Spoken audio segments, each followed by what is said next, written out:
না। কি বলছো তুমি? আমি বা ওকে চিনতে যাব কেন? আমি তো তাকে কখনো চোখে দেখিয়েইনি।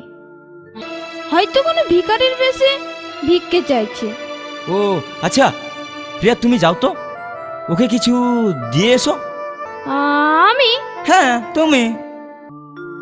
তুমি নিজের মুখে বলেছিলে